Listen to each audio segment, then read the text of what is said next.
एक समय की बात है। उत्तर भारत के एक छोटे से गांव में हरिराम नाम का एक किसान रहता था।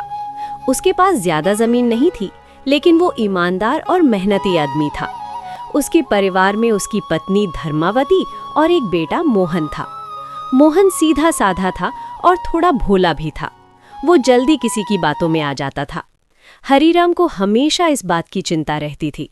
हे भगवान, पता नहीं मेरा मोहन मेरे बाद क्या करेगा। सीधा साधा है, दुनिया बहुत चालाक हो गई है। आप चिंता क्यों करते हैं? भगवान सब ठीक करेंगे। नहीं भाग्यवती, सिर्फ भगवान से नहीं, समझदार इंसान से भी घर चलता है। बात तो आप ठीक कह रहे हैं, पर हमें क्या करना चाहिए? क्यों ना हम अपने बेटे की शादी करवा देते हैं। हाँ, आपने बिल्कुल सही कहा। शायद हमारे बेटे पर जिम्मेदारी पड़े तो वह संभल जाए। इसी सोच के साथ हरिराम ने मोहन की शादी पास के गांव की एक लड़की सीता से कर दी। सीता पढ़ी लिखी नहीं थी, लेकिन उसमें समझदारी, धैर्य और सूझबूझ कूट-कूट कर भरी हुई थी। उसकी आंखें तेज थीं और वो हर बात को गहराई से समझती थी। सीता, तुम्हें यहाँ अच्छा तो लग रहा है ना? घर छोटा हो या बड़ा, अगर मन बड़े हों तो सब अच्छा लगता है। बहू के शब्द तो बड़े गहरे हैं। अरे वाह, बातें तो बड़ों की तरह कर लेती हो। अच्छा सुनो, कुछ चीज की आवश्यकता हो तो मुझे बोल सकती हो या माँ को भी कह सकती हो। माँ बहुत अच्छी है, वह तुम्हें जरूर समझेगी। जी। एक दिन पड़ोसी लालचंद घर आया और बोला, हरिराम भाई, बड़ी मुसीबत में हूं मैं। मुझे 5,000 उधार चाहिए। मैं जल्द ही वापस कर दूंगा। पैसों की क्या बात है भाई, ले लो। सुनिए जी, ऐसे बिना पूछे बिना लिखे ऐसे पैसे देना ठीक नहीं। बाबूजी कभी मना नहीं करते। और यही लोग उनकी अच्छाई का फायदा उठाते हैं। बाबूजी, कुछ महीने पहले जो पैसे लालचंद काका ले गए थे, अब वह पैसे देने से मना कर रहा है। छोड़ो बेटा, अब हम कर भी क्या सकते हैं। अब वो नहीं देने वाला, जाने दो। नहीं बाबूजी, छोड़ना समाधान नहीं है। तुम क्या करोगी बहू? मुझे एक मौका दीजिए। जो सच है वही सबको दिखाऊंगी और लालचंद काका से पैसे भी निकलाऊंगी। अगले दिन सीता ने गांव में ये बात फैलवा दी कि लालचंद काका बहुत बड़े दानी हैं। उन्होंने हमारे घर को बिना ब्याज के बड़ी रकम दी है।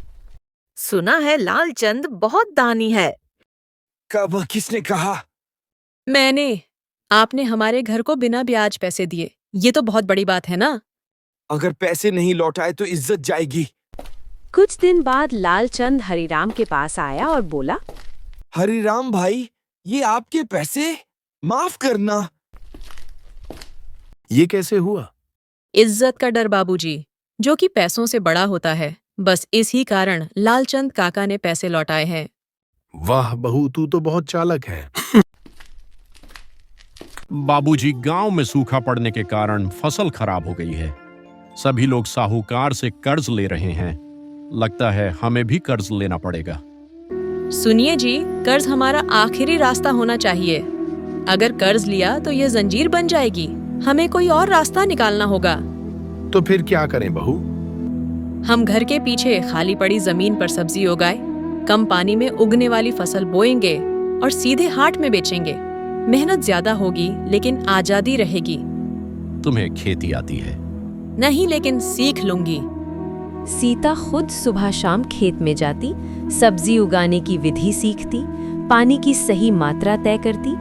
कुछ ही महीनों में सब्जी तैयार हो गई और सीता खुद ही सब्जी हाट में सब्जी बेचने जाती। बहू, सब्जी ताजी है क्या? अगर बासी होती तो मैं खुद न बेचती। सच बोलने वाली हो? सीता, आज तो सारी सब्जी बिक गई। ईमानदारी कभी खाली हाथ नहीं लौट आती। हाँ। गांव का जमींदार रघुनाथ ये सब देख जलने लगा। वो चाहता था कि गरीब हमेशा उसके आगे झुके रहें। हरिराम, बाहर निकल। तेरी हिम्मत कैसे हुई मेरे जमीन पर खेती करने की? तेरी जमीन? हाँ, मेरी जमीन, और मैं पंचायत में शिकायत करूंगा कि तूने मेरी जमीन हड़पी है। अब क्या होगा? डरिए मत बाबूजी, सच हमारे साथ है। हाँ, पर वो। पंचायत बैठी, पक्षों को बुलाया गया। रघुनाथ, सबूत क्या है कि ये जमीन तुम्हारी है? मेरे कागज। कागज से पहले निशानी देखिए। कागज का क्या है, वो नकली भी बनाई जा सकती है। पुराना कुआं, मेढ़ और चबूतरा, ये सब गवाह हैं। हाँ, ये जमीन हरिराम के बाप दादा की है। पंचायत में सच्चाई सामने आ गई। रघुनाथ की साजिश नाकाम हो गई और शिकायत को खारिज कर दिया गया। बहू, तूने इस घर को संभाल लिया। हाँ बेटा, तू लक्ष्मी बनकर आई है। मैंने कुछ नहीं किया, बस सच का साथ दिया। एक दिन जब मोहन खेतों से आ रहा था तो उसे एक लालची व्यापारी मिलता है और बोलता है, क्यों मोहन, रोज रोज सब्जी बेचकर कितना कमा लेते हो? कभी सोचा है पक्की आमदनी के बारे में? जी सेठ जी, जो मिल जाता है उसी में गुजारा कर लेते हैं। खेती और सब्जी ही तो हमारा सहारा है। देखो, मैं तुम्हें अपनी दुकान पर काम दे सकता हूँ। हर महीने तय तनख्वाह मिलेगी। बरसात हो या सूखा, पैसा पक्का। सच में? पक्की आमदनी? ये तो बहुत अच्छी बात है सेठ जी। हाँ, लेकिन एक छोटी सी शर्त है।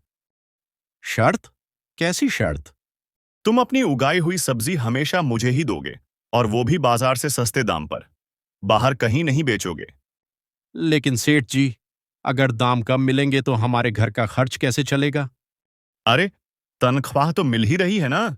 इतना सोचोगे तो आगे कैसे बढ़ोगे? मुझे थोड़ा सोचने का समय दीजिए सेठ जी। घर वालों से भी सलाह करनी होगी। सोच लो, लेकिन ज्यादा देर मत करना। ऐसे मौके बार बार नहीं मिलते। मोहन थका हुआ घर आता है और बोलता है, सीता, आज हाट में एक व्यापारी मिला था।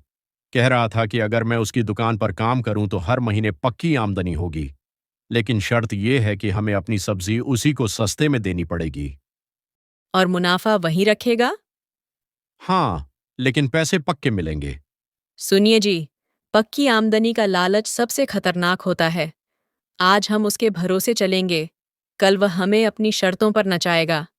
तो फिर क्या करें? थोड़ा कम कमाएंगे, लेकिन अपने पैरों पर खड़े रहेंगे। मैं पहले ही हार मानने को तैयार था और ये बिना डरे रास्ता दिखा रही है। मोहन कल सुबह होते ही उस व्यापारी को जाकर मना कराता है। कुछ दिनों बाद धर्मावती बीमार पड़ गई। तेज बुखार, दवाइयों का खर्च। अब इलाज के लिए पैसे कहाँ से आएंगे? अगर मैं उसे व्यापारी के पास काम करते रहता तो कुछ पैसे पहले उठा लेता, पर शायद अब साहूकार से ही कर्ज लेना पड़ेगा। नहीं, आप लोग चिंता मत कीजिए, इस बार भी हम कर्ज नहीं लेंगे। मैं अपनी सोने की चूड़ियां बेच दूंगी। ये तुम्हारी निशानी है।